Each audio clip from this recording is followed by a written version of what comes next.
हाँ जी, अब शुरू करते हैं। देखिए, कल तो हमने केवल छोटा सा परिचय लिखा था, अब आज वापस वहीं से लेकर आगे बढ़ते हैं। ये एक लड़की की पत्रिका है, 5/11/1992, 10:13 लुधियाना में जन्म हुआ है। ठीक। तो सबसे पहले लग्न पर दृष्टि डालें। लग्न धनु लग्न है। बहुत कम लोगों को आपको धनु लग्न मिलेगा, ये नसीब वालों को मिलता है। आप देखिए, आपके जितनी पत्रिका आई इसमें सबसे कम धनु लग्न की होती। धनु लग्न वाले जो हैं समझदार होते हैं बाय बर्थ और स्पोर्टी पर्सन होते हैं। अब लग्नेश कहाँ बैठा है? दशम भाव में। ठीक है, तो लग्नेश का दशम भाव में जाना यानी व्यक्ति स्व प्रयास से अपने कामकाज में आगे बढ़ेगा। ठीक। अच्छा, उसके बाद लग्न पर और किसी ग्रह की दृष्टि है क्या? किसी भी ग्रह की दृष्टि नहीं है। क्या लग्नेश पर किसी ग्रह की दृष्टि है? नहीं है। शनि को देखें, शनि द्वितीय भाव में बैठा है अपनी राशि में। तो धन संबंधी मामलों में क्या होगा? परेशानी, तंगी बनाए रखेगा और वैवाहिक जीवन देरी से शुरू होगा यानी परिवार देरी से बनेगा। ठीक। अच्छा, तृतीय भाव में चंद्रमा शनि की राशि में है, कोई बुरा नहीं, यहाँ पर अच्छा है। और इसके ऊपर मंगल की अष्टम दृष्टि भी पड़ रही है।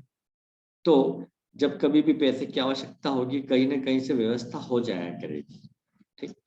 अब आ जाए चतुर्थ भाव। चतुर्थ भाव पर स्वयं गुरु की दृष्टि है ना, अपनी राशि पर है और गुरु बुध की राशि में है, तो कमजोर भी नहीं है। तो माता से इसको लाभ होगा और अचल संपत्ति, वाहन और सुख सुविधाएं ये अवेलेबल रहेंगी इसे। पंचम भाव का स्वामी मंगल अष्टम में चला गया तो प्रेम संबंधी मामलों में नकारात्मक परिणाम मिलेंगे, क्योंकि पंचम भाव से अष्टम भाव 1 2 3 4 चतुर्थ होता है। किसी भी भाव से गिनने पर यदि 4 8 12 आए तो वो खराब माना जाएगा। तो पंचम का स्वामी अष्टम में बैठा है और चंद्रमा की राशि में है, कमजोर हो गया। लड़की की पत्रिका है, मांगलिक है। लड़की की पत्रिका में अष्टम भाव का मंगल कभी शुभ फल नहीं देता। विवाह होते से ही पति के जो आर्थिक जीवन है, कामकाज है, तुरंत प्रभावित होगा।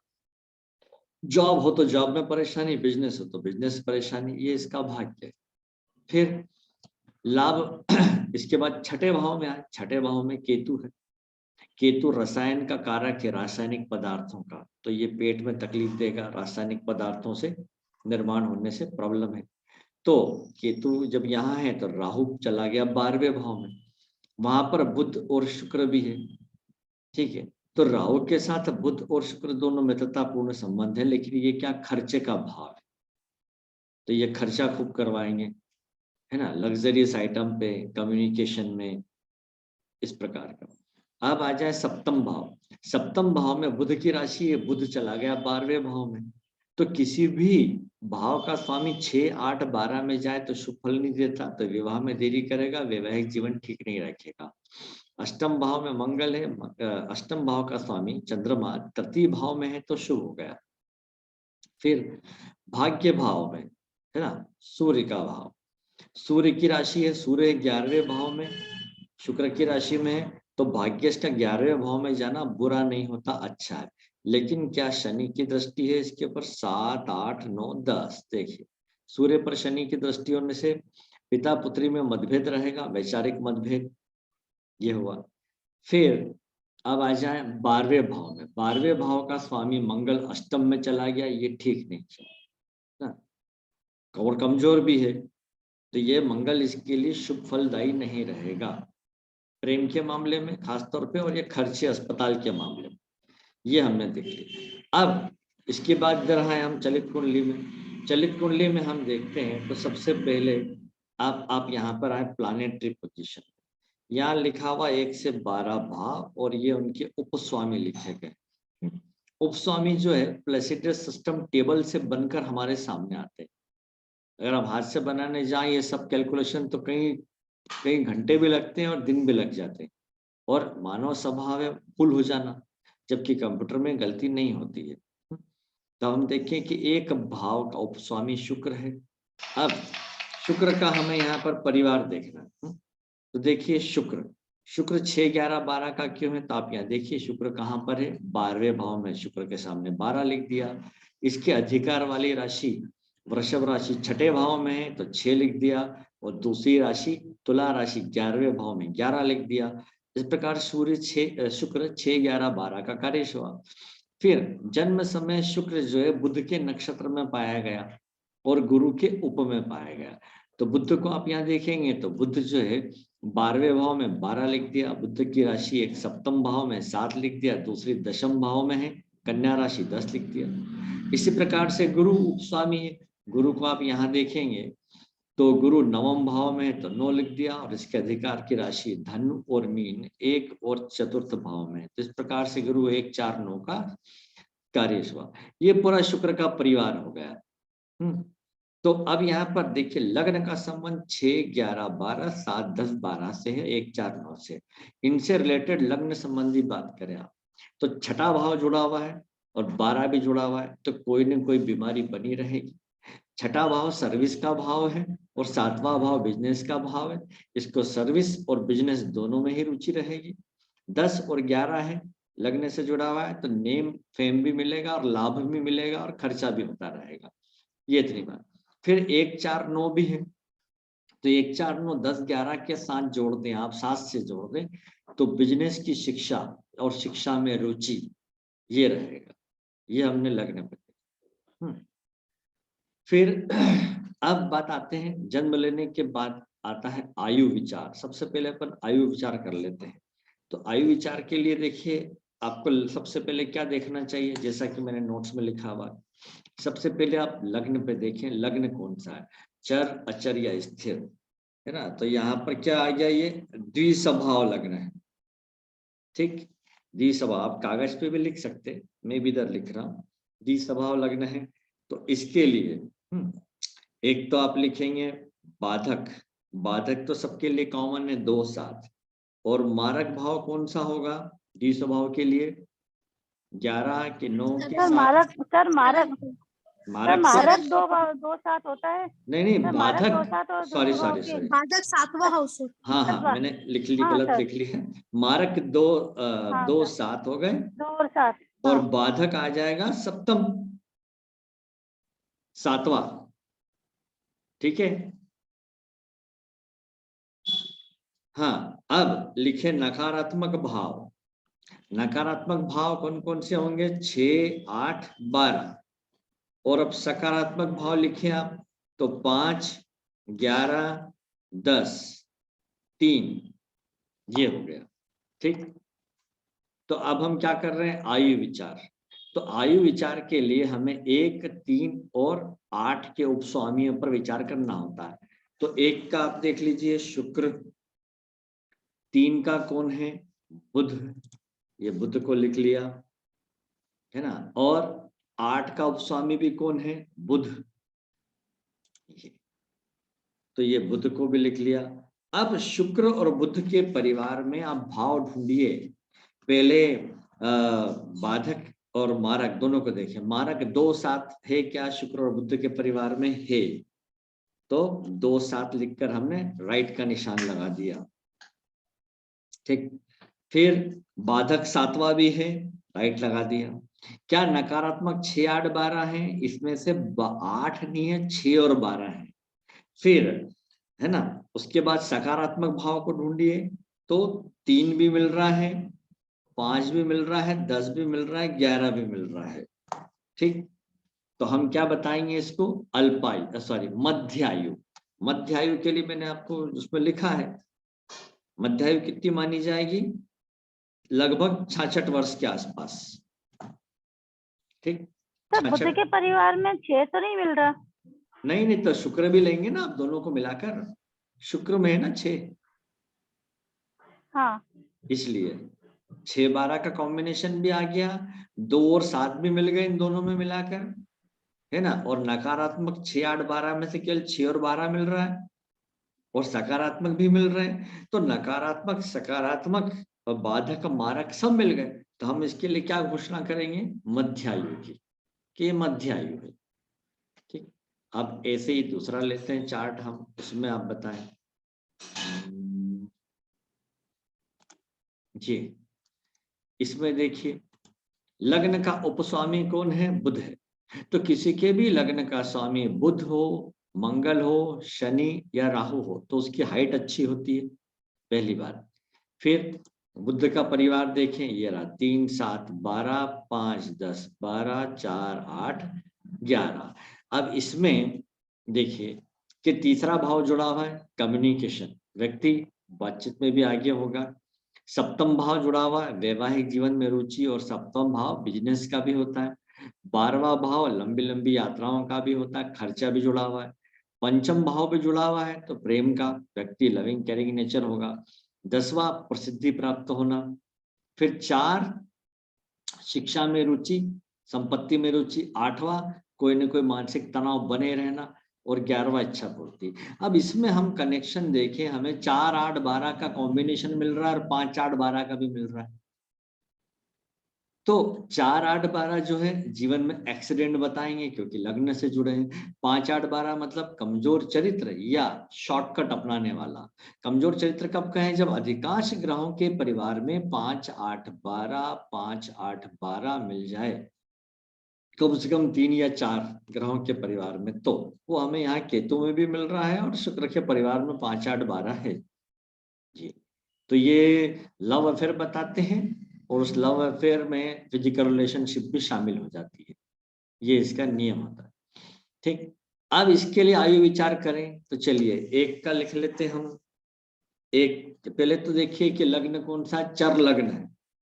चर लग्न है तो चर लग्न के लिए मारक भाव तो 2 और 7 और बाधक भाव हो जाएगा 11, है ना? 11वां भाव। हाँ, और नकारात्मक 6, 8, 12, है ना? और अब सकारात्मक भाव में 3, 5, 10 और 9 आ जाएगा। ठीक, ऐसा 11 नहीं लेंगे क्योंकि बाधक है। अब 1, 3 और 8 भावों के उपस्वामियों को नोट करें। 1 के सामने लिख लिया हमने बुध, और 3 का कौन है? शुक्र, और 8 का है कौन? शनि। तो हमें इन तीनों के परिवार में इन भावों को ढूंढना है। तो सबसे पहले बुध को देखिए, ये रहा बुध। बुध के परिवार में हम सामने लिख लेते हैं। एक तो 7वां भाव आ गया है और 11वां भाव भी आ गया है। ठीक है, लेकिन साथ में अपने सकारात्मक 3, 5 और 10 भाव भी हैं। चलिए शुक्र के परिवार में देखें। शुक्र के परिवार में अच्छा, बुध के परिवार में नकारात्मक आपको 8, 12 मिला है। शुक्र के परिवार में भी आपको 8, 12 दिख रहा है और बाधक भाव भी दिख रहा है 11। तो शनि को देखिए, शनि के परिवार में नकारात्मक भाव 6, 8 मिल रहे हैं, बाधक भी मिल रहा है और मारक भी मिल रहा है। तो 100% ये जो है मध्यायु से भी हम कम कहेंगे इसके लिए, क्योंकि आपको अधिकांश में देखिए सकारात्मक भाव थोड़े कम है और इसमें ये 8 भाव की पुनरावृत्ति हो गई है। यहाँ पर भी 8, 12, तो 6, 8, 12 का कॉम्बिनेशन आ गया है। तो इसकी आयु पे थोड़ा सा खतरा है ये। ठीक है, अब वो खतरा कब होगा? तो जब दशा भुक्ति अंतर में ये ग्रह आयु को बताने वाले, है ना, इनकी दशा भुक्ति अंतर में आ जाए और फिर गोचर में ये ग्रह मारक भाव में या अष्टम भाव में इकट्ठे हो जाए, और शनि गोचर में मृत्यु के समय प्रमुख भूमिका निभाता है क्योंकि शनि मृत्यु बताता है। तो शनि या तो अष्टमेश के साथ होगा या 8वें भाव के उपस्वामी स्वयं शनि है ना, या शनि अष्टम भाव में होगा या अष्टम भाव पे कभी दृष्टि डालेगा, तब ये परेशानी होगी। लेकिन इस बीच जैसा कि हमने कह दिया कि ये जो है अभी मध्यायु से भी कम है और हो सकता है बचपन में ये दशा आ जाए इस टाइप की, तो ये मृत्यु तल्य कष्ट प्रदान करता है, ऐसा भी देखने में आया है। ठीक, ये देख लिया आयु विचार। अब मैं और देता हूं, अब आप लोग देखिएगा उसमें।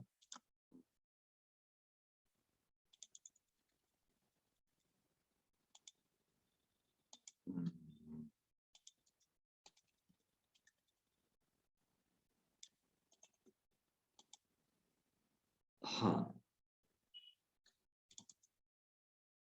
इसका डिटेल देता हूं मैं आपको। ये नाम मयंक है, 25/8/1995, 12:35 शिवपुरी।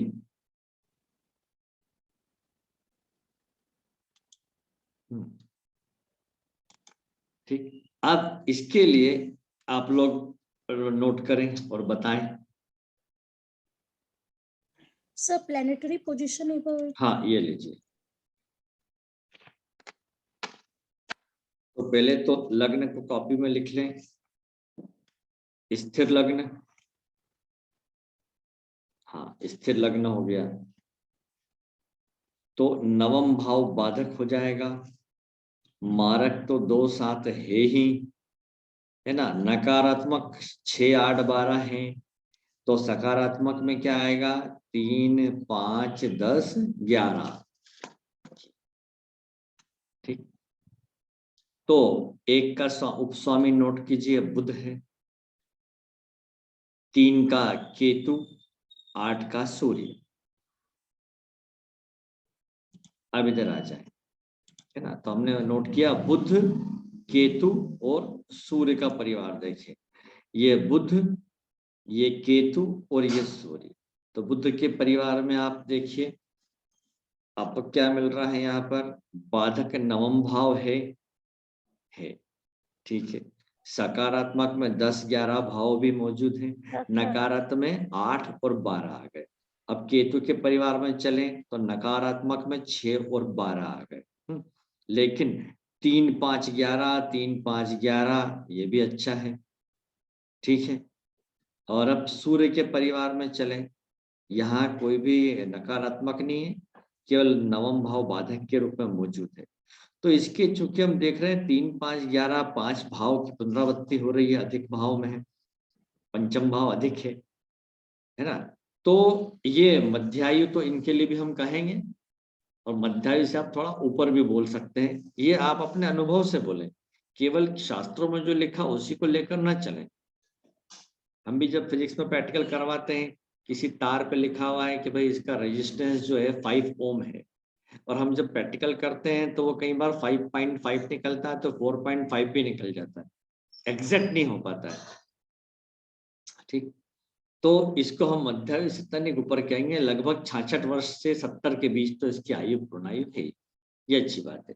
अगर आप इसमें दृष्टि डालेंगे लग्न पे, तो वृश्चिक लग्न की पत्रिका है, जिद्दी स्वभाव होते हैं, यहाँ गुरु आ गया, ये अच्छी बात है। लेकिन गुरु स्थान हानि करता है, काय पे हानि करेगा? शरीर पे, जैसे हाइट कम रह जाना, या कलर थोड़ा ज्यादा फेयर ना होना, ये हो सकता है। इसी गुरु के ऊपर शनि की दृष्टि है, तो हम सांवला रंग बोल सकते हैं। ठीक, और इसके पत्रिका मांगलिक नहीं है।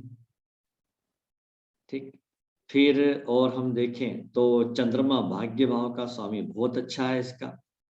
चंद्रमा के ऊपर किसी भी 7 8 9, देखिए गुरु की दृष्टि पड़ रही है, बहुत अच्छी बात है। तो ये चंद्रमा इसके लिए शुभ हो गया, है ना, तो अच्छे फल देगा ये। और फिर जहां पर अब आ गया सूर्य, उसके सामने शनि, तो पिता पुत्र में मतभेद, दूर रहने पर फायदा, तो ये दूर ही रहता है, ये बहुत अच्छी बात हो गई। अब जब यहाँ केतु आया है तो 12वें भाव राहु होगा। केतु वही बीमारी के मामले में, है ना, केमिकल रसायन खान पान का ध्यान रखना, ये हो गया। तब हम आयु विचार कर रहे थे। अब दूसरा हम लें कोई, चलिए इस पत्रिका में देखिए आप, कौन सा लग्न है? तुला लग्न है, तो चर है।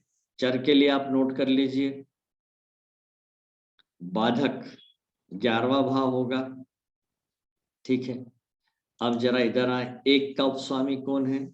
चंद्रमा, और 3 का गुरु, 8 का बुध। तो चंद्र गुरु बुध, ये चंद्र, ये गुरु और ये बुध, चंद्र गुरु बुध। यहाँ पर आप देखिए चर लगने के लिए 11वां भाव बाधक मौजूद है ना, चंद्र में, और इसके पास 12 नकारात्मक आया है चंद्र के पास। ओके, लेकिन 5 9 10 भी है। इधर चले हम, तो यहाँ पर बाधक भी आया है, और 3 नंबर भी आया है, 9 भी अच्छा आया है, और 6 12 का कॉम्बिनेशन भी है। और अब बुध में चले आप, बुध में, तो बुध के परिवार में भी आपको जो 11 भाव मिल रहा है, लेकिन 5-9 3 का भी बढ़िया संयोग है, 3-9 3-9 5-9 बढ़िया है। 8वां नहीं है, केवल 6-12 है, तो ये व्यक्ति कुछ बीमारियों के साथ लंबी आयु रहेगा, यानी दीर्घायु कह सकते हैं। ठीक, तो ये पत्रिका जो है देवानंद की है, कलाकार देवानंद।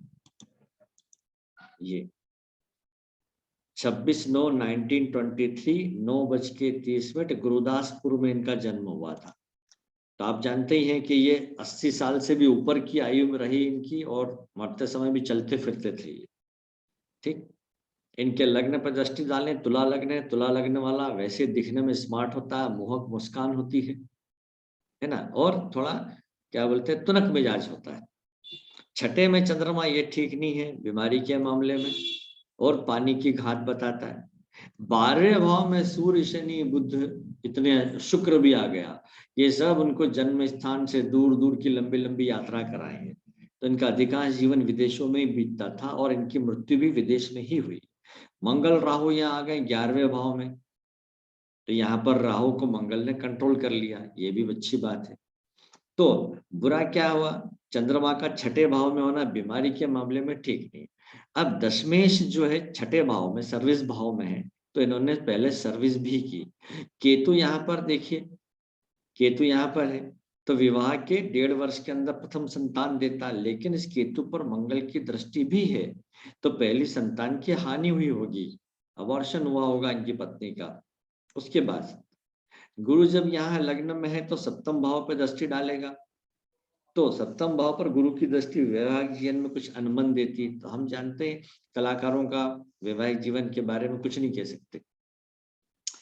ठीक है, तो इस प्रकार से ये हमने देख लिया। अब और एक पत्रिका लेते हैं, अभी हम आयु विचार कर रहे हैं, इसमें ये देखिए इनका डेट टाइम प्लेस, ये डॉक्टर धूत 8/9/1947 11:18 कन्नौज का बर्थ है, अभी जीवित है ना। तो इनके लग्न को देखें, वृश्चिक लग्न है, स्थिर राशि, तो अब इसके लिए नोट कर लीजिए बाधक भाव कौन सा होगा इसका,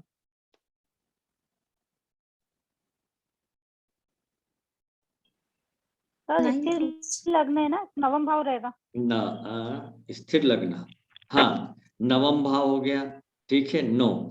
अच्छा, अब हम आ जाए इधर, एक भाव का सबलाट नोट करें, मंगल, 3 का गुरु और 8वें का बुध, है ना। एक भाव को तो हम नोट करते हैं क्योंकि लग्न है, तीसरा भाव जो है अष्टम से अष्टम होता है, इसलिए उसको लिया जाता है, और अष्टम भाव तो स्वयं मृत्यु का भाव है ही, इसलिए हम 1 3 8 भावों के उपस्वामी पे विचार करते हैं। तो मंगल, गुरु और बुध की बात करना, तो ये मंगल, ये गुरु और ये बुध, तो मंगल के परिवार में देखिए 6 8 12 है, नकारात्मक भाव है, लेकिन 5-9 भी है, 3-5-9 भी आ गए, है ना। तो इनके लिए नवम भाव बाधक भी है। ठीक, अब आ जाए गुरु पे, गुरु के परिवार में देखें तो नकारात्मक में 12 है, और 2 अकेला आया है मारक भाव, लेकिन 5 और 10 का कनेक्शन अच्छा है। और कौन सा दिख रहा था फिर तीसरा हमें, 8वें का है बुध, मरकरी, ये देखिए बुध को देखिए हम अगर, तो बुध में 8-12 मिल रहा है, लेकिन साथ में ये 10 भाव भी है और 9 भाव, नवम भाव बाधक भी है, 10-11 का संबंध भी है। तो 10-11 का यहाँ संबंध होना, और गुरु में भी 10 का और 5 का आना, और कौन था मंगल, मंगल के परिवार में 5 और 9 का आना, इन सब बातों की वजह से जो ये हम क्या कहेंगे, ये मध्यायु होंगे। तो अभी इनका जैसे कि 2021 इनका बर्थ है 1947, तो 2021 में से 1947 घटा दीजिए, 11 में 7 गए 4, 11 और 12 में से 5 गए, है ना। तो अभी इनकी आयु कितनी होने आ गई, 74 के आसपास। ठीक, तो ये अभी जीवित है, तो क्या अब इनके ऊपर अभी खतरा है आयु का? देखिए 66 वर्ष से अधिक तो हो गए। अब यहाँ पर ये 1, 6, 8, 12 भाव भी है, लेकिन अब मैं आपको बताऊं, जैसा कि मैंने अभी आपको दिखाया है इनके डेट में, देखिए नाम क्या लिखा है, डॉक्टर धूत। तो डॉक्टर के लिए जो 1, 6, 8, 12 भाव है ना, ये तो बीमारी से रिलेटेड हो गया, उसके कर्म से जुड़ गए, ये भी है। तो प्रोफेशन यहाँ बीच में आ गया उसका। तो दवाइयों के सहारे ये भी अभी जीवित है, लेकिन अभी थोड़ा सा बिस्तर पर ही रहते हैं, ज्यादा घूम फिर नहीं पाते। तो ये 66 वर्ष से कुछ अधिक ही हो गया। तो मैंने कहा ना आपको कि आयु के मामले में जो शास्त्रों में लिखा है कि भाई 66 वर्ष लगभग शब्द छपा है, जरूरी नहीं कि ठीक 66 वर्ष ही उसकी आयु हो। तो ये उससे कुछ ऊपर आ गए। यहाँ 6, 8, 12 जो नकारात्मक भाव थे वो चूंकि इनके प्रोफेशन से भी जुड़े हुए हैं। ठीक, अब हम इनके लग्न को देखें तो लग्न में केतु है और चंद्र जो है राहु से प्रभावित है। तो जो बुरी संभावनाएं होती है वो इनके जो कर्म है, काटा पीटी का कर्म करना, ऑपरेशन करते हैं, ये सर्जन भी हैं, वो चीजें यहाँ पे इन्होंने पॉजिटिव कर ली। पत्रिका मांगलिक है, लेकिन पुरुष की कुंडली में अष्टम मंगल बुरा नहीं होता। सूर्य शुक्र दशम भाव में एक अच्छा सर्जन के लिए बहुत बढ़िया है सूर्य शुक्र का होना यहाँ पर। ठीक, हाँ, अब अगली कोई चार्ट जो है आप लोग दीजिए, कोई सर भी। मेरा ले लीजिए। हाँ बोलिए। 14 जनवरी 1987। क्या नाम लिखें? कपिल। चलिए 14 जनवरी 1987। 1987। 87। 14/1987। Okay 1334। 1334। 1334। Okay, place Jodhpur Rajasthan. JODHPU, Jodhpur Rajasthan. ठीक है, लग्न पे दृष्टि डालें आप। लग्न क्या है? मेष लग्न की पत्रिका है ना? ठीक, अब मेष लग्न की पत्रिका है तो चर लग्न हो गया, तो बाधक हो जाएगा 11वां भाव, और बाधक हो जाएगा 11वां भाव। मारक तो 2, 7 है ही, और नकारात्मक 6, 8, 12, सकारात्मक 3, 5, 10, 12। तो चलिए लग्न का उपस्वामी उठाए बुध है ना? तो बुध है तो हाइट ठीक है, और बुध होने से व्यक्ति अपनी आयु से कम उम्र का भी दिखाई देता है, क्योंकि बुध युवा है। अब 1 का लिख लीजिए बुध, 3 का लिखिए शुक्र, और 8 का लिखिए चंद्र। तो बुध शुक्र चंद्र, तो ये बुध है ना, और ये शुक्र और ये चंद्र। तो बुध को देख लीजिए, इसमें आप लिखिए, तो देखिए 5, 9, 9 ये तो सकारात्मक भाव भी आ गए, लेकिन 6, 8, 12 का कॉम्बिनेशन भी आ गया है, बाधक भाव भी आ गया है। फिर अब शुक्र में चलें, शुक्र में 8, 8, 12 मारक भाव 2, 7 भी आ रहे हैं, लेकिन सकारात्मक 9, 10, 11 भी आ रहे हैं, और 9 और 10 भी आ रहे हैं। चंद्र के परिवार में देखें तो 3, 9 आ गए, 12 भाव नकारात्मक आ गया, और 11 बाधक भी आ गया। तो अब आप खुद फैसला करके बताएं, क्या बताएंगे, क्या घोषणा करें? अल्पायु, मध्यायु, दीर्घायु?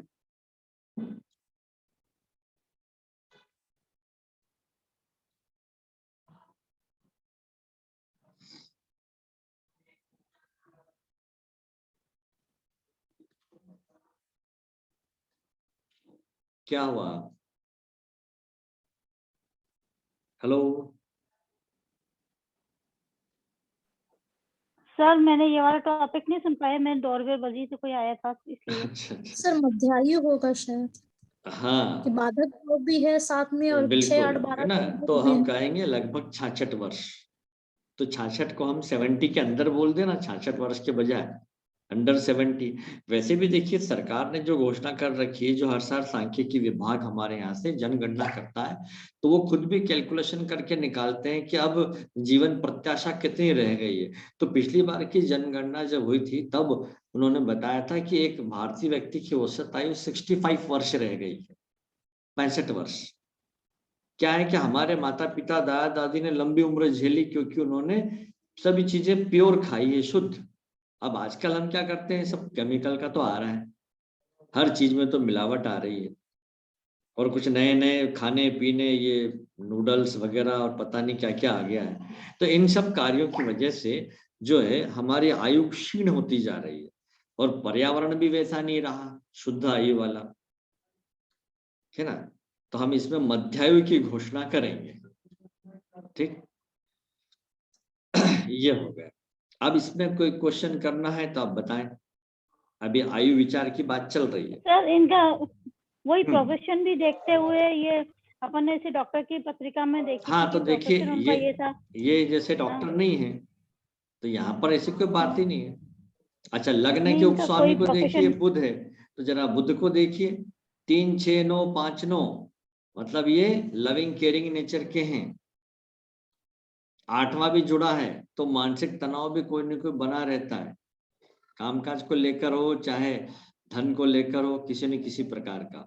सूर्य बुध बुधादित्य योग है 10वें भाव में, ये अच्छी बात है ना। राजनीतिक लोगों से संबंध भी बनते हैं। लेकिन सूर्य बुध का एक क्या होता है नेगेटिव फॉल्ट, जीवन भारी में सर भूल कल करते आपने हैं, बताया था भारी कोई भूल एक करते हैं। भारी भूल करता है। हैं। हाँ ये हो सकता है इनका। सर एक चीज और पूछना था, कल जी। आपने ये कहा कि जिसके अष्टमेश बुध हो तो वो किसी की हेल्प करे तो कुछ ले, तो सर हाँ। अगर ना ले तो किसको नुकसान होगा? स्वयं को। अच्छा, स्वयं को होता है हाँ, जिसका है बुध जिसका अष्टमेश। है अष्टम में बुध स्वयं अच्छा को। सर एक चीज और, सर आज की भी रिकॉर्डिंग आप देंगे क्या? हाँ वो तो रोज मिलेगी, अच्छा, हमेशा एक्चुअली में। वो कुछ नेट की प्रॉब्लम थी, मैं ज्वाइन नहीं हाँ कर हाँ पाई। कोई बात नहीं, वो तो आपको हमेशा रिकॉर्डिंग मिलेगी। जैसे अभी आपके पास नोट्स हमेशा के लिए पड़े हैं, आप चाहे हाँ जब जी, खोल के पढ़ सकते हैं, और टेलीग्राम हाँ से वो जी, गायब भी नहीं होते। हाँ थैंक यू सर। तो ये ठीक है। अब यहाँ पर देखिए लग्नेश है ना, मंगल कहाँ चला गया 12वें भाव में, तो जन्म स्थान से दूर भेजता है। दूर जाने पर ही व्यक्ति का दिमाग काम करता चलता है। अब हम कहते हैं कि भाग्य का भाव कौन सा, 9वां भाव। लेकिन मैं आपको बताऊं कि 12 के 12 भाव भाग्य के भाव होते हैं, ये नोट्स में लिखा है मैंने। हाँ भाई सर। हर भाव हमें कुछ देता है, आखिर पंचम भाव हमको संतान देता है, प्रेम देता है, सप्तम जीवन साथी देता है, अष्टम हमें उत्तराधिकार का धन भी देता है कि नहीं, 12वां भाव लंबी यात्रा भी कराता है। तो हर भाव भाग्य का भाव होता है, ये ध्यान रखना हमें। केवल इसी को ना देखें। अब कहने को हम कहेंगे भाई यहाँ पर भाग्य गुरु है, गुरु चला गया शनि की राशि में, किसी भी अन्य ग्रह की दृष्टि तो इस पर नहीं पड़ रही है, अच्छी बात है। शनि की राशि होने पर न्यायप्रिय होता है, ये किसी भी प्रकार से जो है व्यक्ति जिनकी पत्रिका है ये अन्यायपूर्वक धन नहीं कमा सकते, ये इनकी खूबी रहेगी। ऊपरी कमाई जिसको कहते हैं ना, वो नहीं कर पाएगी। सर मंगल भी राहु के साथ है तो गुस्सा भी होगा ना? नहीं, अभी हमने क्या देखा कि लग्न का उपस्वामी बुध 5 9 3 5 9, तो वो लविंग बात केयरिंग नेचर बताता, गुस्सा कर भी लेंगे तो कोई उसकी वैल्यू नहीं है। कपिल जी बताएंगे। हाँ, कहने को कोई नहीं क्या सर, बोलता है। हाँ जी बोलिए। सर का प्रेडिक्शन एकदम सही है कि मेरे हाँ गुस्से की वो कोई बात। वैल्यू नहीं है। हाँ दूसरा आपने बताया जी। बुध और सूर्य है ना, हाँ जी। तो मेरे को कई बार रिग्रेट होता है कि मैं पढ़ नहीं पाया, या मतलब कई समय पे सही डिसीजन लेना होता है ना तो मैं ले नहीं पाया, तो इसलिए आज तक मेरे को बहुत परेशानी होती है, मानसिक तनाव रहता है मेरे को, हाँ ये बात है। जी। अब यूं कहने को वैदिक ज्योतिष वाले बोलेंगे मेष लग्न की पत्रिका है तो भैया मंगल इसका स्वामी है तो व्यक्ति गुस्से वाला होगा, लेकिन रिजल्ट फिल्टर हो जाता है कि कृष्ण मूर्ति पद्धति से।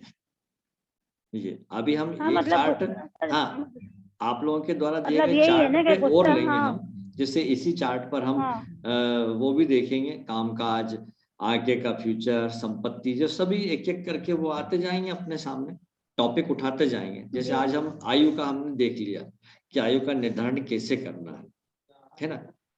तो मृत्यु तुल्य कष्ट कब आता है? जब गोचर में शनि। अभी तो देखो इनको बुध की दशा लग गई। अब बुध की दशा लग गई तो 3, 6, 9, 5, 9, अब 5 और 9, 6 और 10 के विरोधी हो गए तो व्यक्ति की सर्विस के मैटर में परेशानी रहती है, जॉब बदलता रहता, स्थायी जॉब नहीं रहता। सही है सर, जब से बुध की दशा आई है ना, मतलब बहुत ही खराब फीलिंग आ रही है। हाँ, ये अस्थायी जॉब को बता रहा है, क्योंकि 5, 9 भाव आप बैठे। अब उसमें 6, 8, 12 का कनेक्शन भी बन रहा है परिवार में, 5, 8, 12 का भी बन रहा है। लेकिन बहुत अच्छी बात है कि 11 जुड़ा हुआ है, तो आप जैसे तैसे अपने को संभाल लें। फिर बाकी अंतराएं जैसे जैसे आती जाएंगी वो बताएंगे। चलिए, ये तो हो गया है ना। तो आज हमने आयु का टॉपिक किया है, इस बारे में समझ में आ गया होगा। अब आयु के बाद क्या आएगा? सबसे पहले बच्चा पैदा हो गया, ये देख लिया हमने। अब शिक्षा पर आएंगे हम, तो कल अपन टॉपिक लेंगे एजुकेशन, है ना। जी सर। ठीक ठीक। Okay sir, thank you sir. Thank you sir. Ji.